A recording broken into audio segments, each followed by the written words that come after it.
Parmi les rampants, Bleu regarde les comédiens qui se pavanent et s'agitent 1 heure sur la scène. Dans cette vie, elle est l'apprentie d'un apothicaire, une étude en ombre et lumière, des cheveux noirs coupés courts sous une casquette plate en feutre, en pourpoint noir, une chemise et des collants blancs. Elle a effectué l'opération délicate de jardin, accélérer une matrice, ralentir l'autre, et traîne maintenant dans les marges, assistant à la première d'une nouvelle pièce.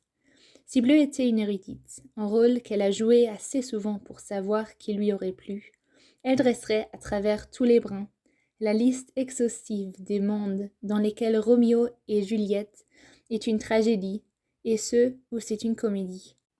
Lorsqu'elle visite un nouveau brin, elle adore assister à une performance sans savoir comment elle se terminera. Elle n'y prend présentement aucun plaisir. Elle regarde la pièce avec une ferveur intense, comme on attend une prophétie. Elle part avant la fin. Elle retourne à la boutique. Une plainte en pot, en croisement étrange d'après son maître, d'if et de ciguë, est posée près d'une fenêtre. Des feuilles sombres et huileuses, des épines d'une perfide élégance, des baies aussi rouges que les demi-lunes, que ses ongles creusent dans les paumes chaque fois qu'elle les regarde. La forme de la lettre est éblouissante, la sienne beaucoup moins. Ce qui, plus que tout, la rend furieuse. Elle a fait pousser, conscieusement, à partir d'une graine étrangement marquée, difforme qui avait des reflets bleus dans le sachet en papier rempli de semences brun clair. Elle observait pendant 1 an, tandis qu'elle attirait la vie dans un corps et la chassait dans l'autre, sa croissance ridicule, telle une promesse jamais ténue, une partition jamais jouée. La plante est rédigée à l'aide d'une écriture géomantique évidente, une sorte de binaire grossier tiré du manuscrit levantin. Le nombre d'épines et de baies sur une branche forme des figures divinatoires, conjunctio puella, dont une simple analyse des noms donne accès à un alphabet plus élaboré. Cher Bleu, j'ai réfléchi à ta proposition, mais j'ai besoin d'une marque de confiance. Je prends des risques en communiquant avec toi, et j'ai donc déguisé la véritable lettre en poison. Ingère-le, et tu sauras où et quand me retrouver. On ne dirait même pas que c'est elle qui parle. L'idée d'un piratage ourdi par quelques visages gris de l'agence qui plane dans l'esprit de Rouge pendant qu'elle écrit emplit sa bouche de colère. En rêve, elle se voit parfois à califourchon sur cette brute, en train de réduire son visage en bouillie, sauf que ses poings ne cessent de glisser, de s'écarter, et la brute rit, jusqu'à ce qu'une plante pousse dans sa bouche et prononce le mot de bleu. Les bons jours, elle enfonce expérimentalement les épines dans ses doigts en pensant à des échardes. Les mauvais jours, elle remonte 70 ans en amont pour voir Londres brûler. Aujourd'hui est un très mauvais jour. Une baie est tombée, Bleu a presque crié, et s'il s'agit d'un paragraphe, et l'a ramassée sur le sol, la ténue entre le pouce et l'index, l'a posée dans sa paume, s'assurant qu'elle n'avait pas été percée par une épine, perdant une minuscule gorgée de son jus. Il n'est pas encore temps, se dit-elle. Une année n'est rien pour attendre une lettre révoquant la première, une lettre contredisant la contradiction de la première. La date limite de réponse est inscrite dans la mortalité même de la plante. À vrai dire, Bleu se sent insulté. C'est tellement évident, si grossier. Rouge lui dit de ne pas lire sa lettre suivante. Et là, voilà, s'annonçant comme un poison, en teste l'entrée de Bleu, du succès du Rouge. Si Bleu la mange, elle mourra. Mais dans le cas contraire, le camp de Rouge saura qu'elle a été prévenue, soupçonnera Rouge et la détruira. Son corps aurait dû être brisé par quelque chose de mieux. Cette trahison devrait avoir des crocs plus acérés. Tout ça, et maintenant ceci. Pourtant, elle caresse les feuilles. Pourtant, elle se penche pour humer la tige, en mélange de cannelle et de pourriture. Elle a toujours su qu'elle la mangerait jusqu'à la racine. Il y a autant de baies que des lettres qu'elles se sont envoyées. Elle les mange lentement, les yeux fermés, en écrasant certaines contre son palais, d'autres entre ses dents, faisant rouler leur douceur sur sa langue. Elles ont des arrière-goûts variés, amers, et la propriété anesthésiante des clous de girofle, frustrante quand les épines commencent à déchirer ses joues et sa gorge. Elle veut sentir chaque détail. Elle mâche les fibres de la plante en pensant à des ortolans, songe à couvrir la tête d'un linge blanc pour une plus intime communion. Elle essuie le sang vif sur ses lèvres et rit de plus en plus doucement, avalant chaque nuance gustative. Elle pense, écœurant par son propre délice. Elle essuie les larmes sur son visage et les sens se mélanger, visqueuses à son sang. Elle a l'impression de sentir, à l'intérieur d'elle-même, une torsion dans le sens contraire des aiguilles de son être. Elle se lève, se nettoie le visage, se lave les mains et s'assied pour écrire une lettre. Arrête. Bleu, je suis sérieuse. Je t'aime, mais arrête. Ne lis pas ça. Chaque mot est un assassinat. Très cher Bleu, ma Bleue adorée, sage, farouche, imprudente, Bleue, n'ignore pas ce danger comme tu as ignoré la mort et le temps par le passé. Il ne s'agit pas d'un simple risque de glissade, d'un monstre croisé par hasard, d'un dragon, d'une bête de bois, d'un dieu extraterrestre qu'il te faudra piéger ou vaincre. Rien d'aussi gentil. Ces mots ont été conçus pour te défaire, et ont été ciselés avec soin. Tu ne t'en remettras pas. Pose cette lettre. Nous demeurons présentés l'une pour l'autre, en tant que souvenir, en tant que rival. Nous nous affronterons dans cette chasse à travers le temps, comme nous le faisions quand je t'ai vu pour la première fois. Nous pouvons toujours danser en tant qu'ennemis.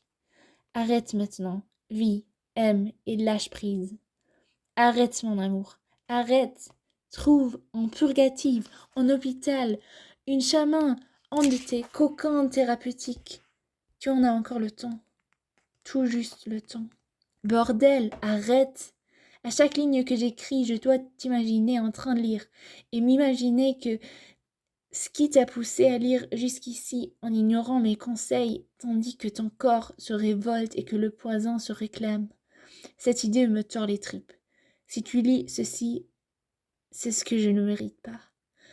Que je suis lâche et les ai laissés m'utiliser. Si tu lis ceci, j'ai été transformée en arme et ils m'ont plongé dans ton cœur. Je suis si faible. Abandonne-moi. Pars maintenant. Tu as encore une chance, même si elle est mince. Je t'aime, je t'aime, je t'aime. Pars. À toi pour toujours. Rouge. Et pourtant, tu es encore là, n'est-ce pas? Insensible à mes ruses, indigo. J'espérais que tu partirais, te sauverais, mais tu restes. Je pense que j'en ferai autant. J'espère que je serai aussi courageuse que toi, que nous serions toutes deux prêtes au même sacrifice pour lire les dernières lignes de l'autre, écrites dans l'eau et l'éternité. Je t'aime. Si tu lis ceci, c'est tout ce que je peux dire. Je t'aime et je t'aime et je t'aime sur les champs de bataille, dans les ombres, dans l'encre qui s'efface, dans la glace qui éclabousse le sang des phoques, dans les serres du bois, les vestiges d'une planète qui s'effrite en l'espace, dans l'eau qui bout, dans les piqûres d'abeilles et les ailes des libellules, les étoiles, dans les profondeurs des bois isolés, où j'errais durant ma jeunesse, les yeux levés vers le ciel, et même alors tu m'observais. Tu t'es glissé rétrospectivement dans ma vie, et je t'ai connu avant de te rencontrer. Je connais ta solitude et ton assurance. Toi, comme un point serré, une lame, en éclat de verre dans le monde verdoyant de jardin. Pourtant, tu n'auras pas ta place dans le mien. Pourtant, tu n'aurais pas ta place dans le mien. J'aurais aimé pouvoir te montrer d'où je viens, main dans la main, te montrer le monde que je participe à construire et à protéger. Je ne pense pas qu'il t'aurait plu, mais j'aimerais le voir, se refléter dans tes yeux. J'aurais aimé voir ta tresse, j'aurais aimé que nous ayons réussi à fuir ces horreurs et à en trouver une autre, pour nous, toutes les deux. C'est tout ce que je désire désormais. En petit endroit, en chien de l'herbe verte, toucher ta main, passer mes doigts dans tes cheveux. Je ne connaissais même pas cette sensation, et tu es... Je suis désolée. Non, Si nous sommes arrivés là, si tu t'es montré aussi égoïste, ce n'est pas ce que je voulais dire. Je t'aurais combattu pour toujours. J'aurais lutté avec toi à travers le temps. Je t'aurais retourné, aurais été retourné. Je ferais n'importe quoi.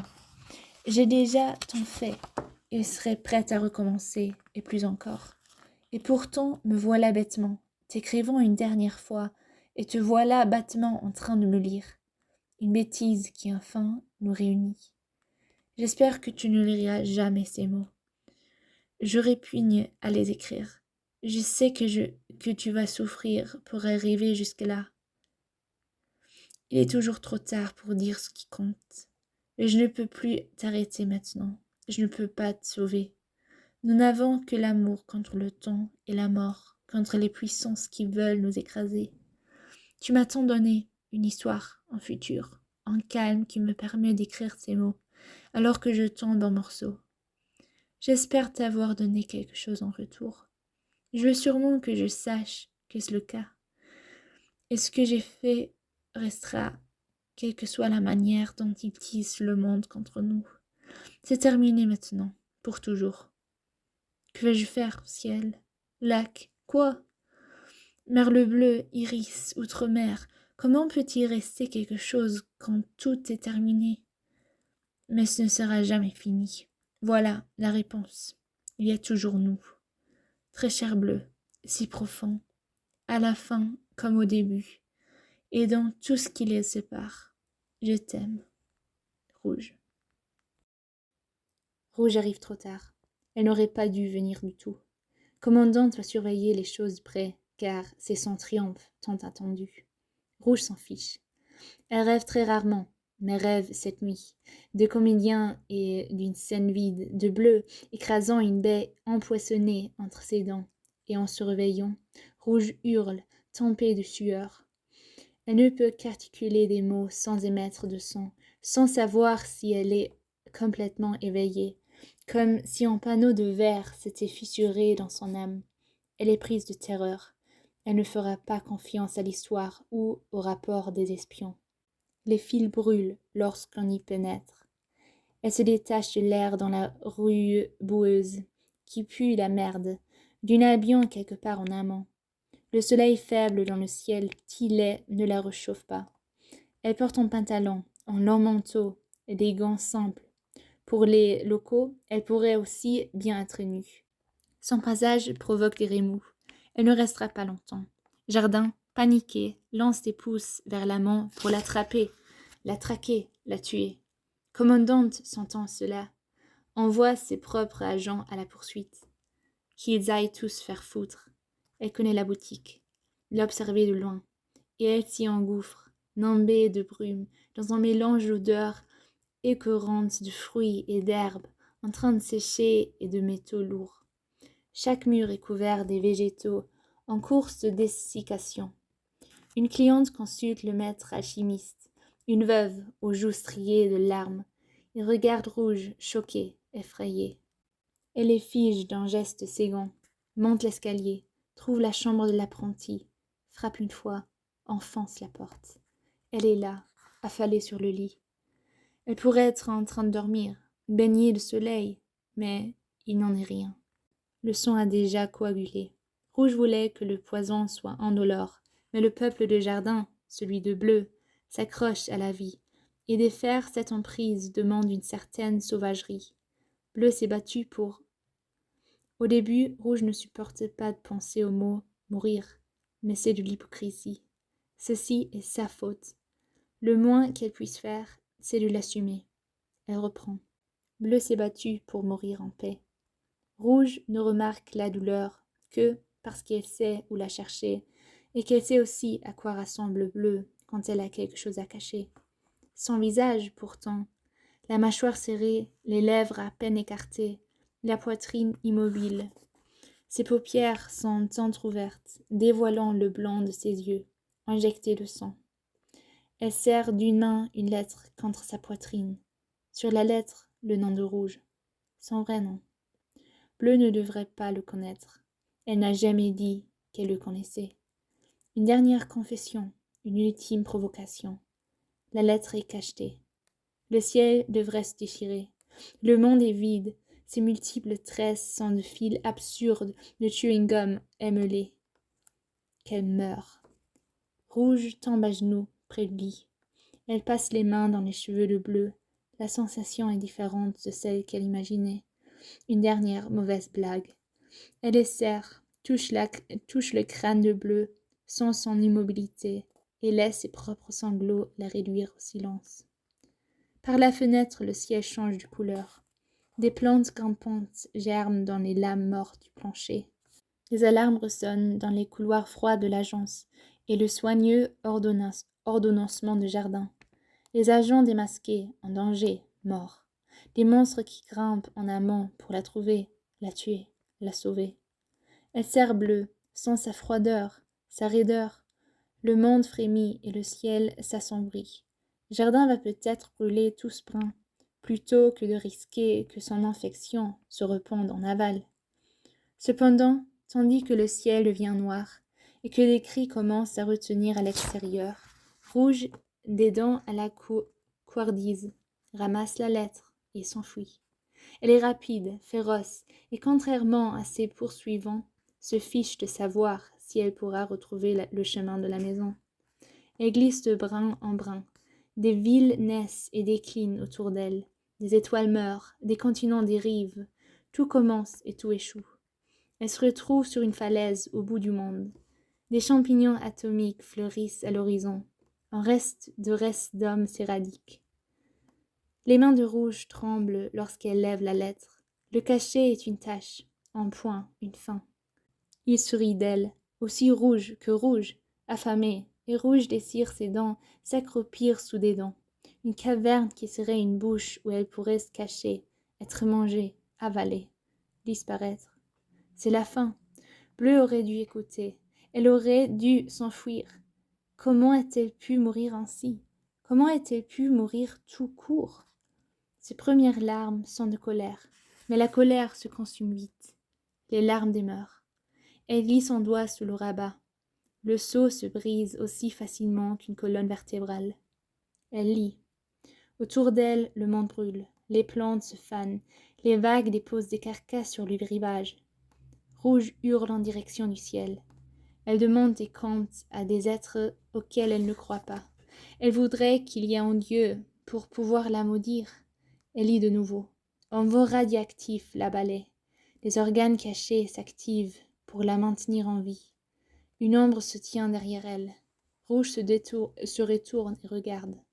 C'est la première fois qu'elle voit la fouilleuse. Son ombre, même maintenant, elle ne distingue qu'un contour, une distorsion, un cristal plongé dans l'eau claire d'une rivière, et une main tendue. Finalement, ce n'est pas une créature de l'agence, ni une chose de jardin. Ce devrait être un mystère, la révélation d'un secret, une réponse. Quelle importance, pense-t-elle. Qu'importe tout ça? Elle fourre la lettre dans cette main tendue, vitreuse, et se jette de la falaise. Elle s'accroche à son désespoir, tandis que des pierres pleuvent autour d'elle et que d'autres approchent. Le ciel est une ruine bombardée, mais juste avant l'impact, elle craque. C'est une fin trop douce, trop facile, trop rapide. Bleu ne lui aurait pas accordé une mort aussi propre. Et puis, Rouge a toujours été lâchée.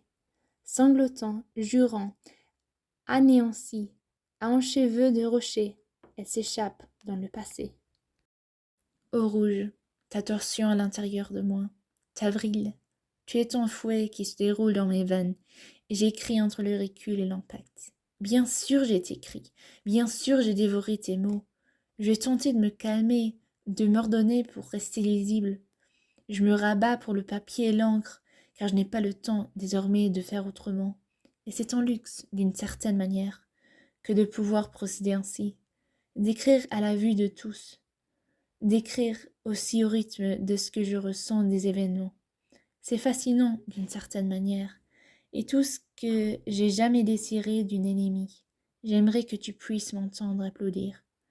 Bravo, mon fruit de grenadier. Bien joué. 9/10. Je laisse toujours un point pour encourager la progression. Cette douleur dans la molaire est une touche intéressante. J'ai passé les sueurs froides et je pense que mes mains commencent à trembler. Excuse, si tu veux bien, les imperfections de ma plume. Tu devrais y voir des marques de ton triomphe. Au départ, j'ai été déçue, tu sais, l'évidence de ce double bluff. Je trouve que tu as trop protesté, mais ça a fini par fonctionner. J'ai croqué ta pomme empoisonnée. Il n'y aura pas de circuit de verre pour moi, ce que ton changement a toujours été, et certainement pas de prince nécrophile pour me projeter dans une autre histoire. Tu aurais été un agent formidable pour notre camp, vraiment. Si une chose m'attriste dans tout ça, c'est ce gâchis de toi, calme, saine et sauve dans des endroits froids et hérissés, depuis quand qu'il n'ose percer ta peau. Le diamant descend et décrit une spirale sur son sillon. J'éructe des anachronismes en me calmant. D'une certaine manière, je suis heureuse de communier sur ce point avec l'univers. Je suis morte qu'une fois, la fois dont je t'ai parlé, et c'était très différent. C'est étrange. Effacer quelqu'un peut lui permettre d'entréger une histoire plus large. Je t'aimais, ça c'était vrai. Et ce qui reste de moi ne peut s'empêcher de t'aimer. C'est ainsi que tu gagnes, Rouge. Un coup au long cours, une main subtile, parfaitement jouée. Tu m'as joué comme une symphonie, et j'espère que tu ne m'en voudras pas d'être un peu fier pour toi, pour cette trahison magistrale. Je te vois désormais comme le sablier rouge sur le doigt d'une veuve noire, décantant ma vie en gouttes en sang de plus en plus froid. Je t'imagine, découvrant ce qui restera de mon corps, faisant tournoyer tes voiles de nanite pour disséquer, analyser, consommer ma dépouille. Je t'attends à ce que l'opération soit une épuisante minutie, ennuyeuse même. J'espère bien être morte avant ça. La douleur est vraiment insoutenable. C'est merveilleux, vraiment. Est-ce ainsi lorsqu'on ne ressent plus la faim? Beaucoup moins fatigant que l'autre option. J'aimerais pouvoir repartir en amont et je pense qu'on y est. Je dois garder des forces pour sceller cette lettre. Sinon, que dirait Madame Léavitz? Ou Bess? Ou Chatterton? Merci, Rouge. Ça a été une sacrée virée. Prends soin de toi, ma bédif, ma série sauvage, ma digitale. À toi, Bleu.